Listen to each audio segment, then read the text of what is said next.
We looked at these companies from a bunch of different perspectives. We looked at some of their product features. So what are they able to do? We looked at their view of the market. So we talked to them in some depth about how they see this market developing over the next 5 years.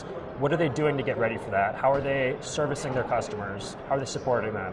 Who are they partnering with if they're partnering with people? So we looked at a bunch of different things and really kind of pulled all those together when we put the final kind of rankings together in the report.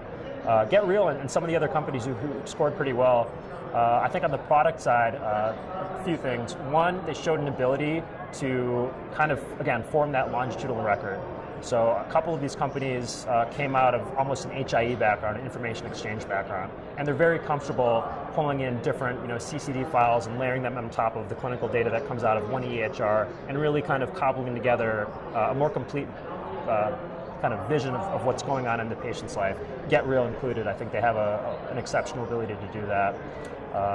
I think the product design was another important feature just for the reasons that we just spoke about. I mean, it ultimately comes down to, is this usable? Are patients going to log in and use this? And some of the components of that are, what else can they do besides look at their lab results? Can they pay bills? Can they receive text messages through the portal? What's the mobile component of this? Is there something that, it's mobile optimized, or is there a dedicated app?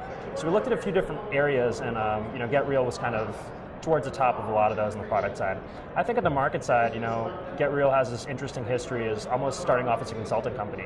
And I think that shapes the way that they approach the customer service and really kind of, in the early days of product design, really building kind of a custom deployment that makes sense, that works well, that it seems the customers are really happy with. And that's just, we wish that everybody was operating in the same kind of mindset, but unfortunately they're not. So that was definitely one of the differentiators.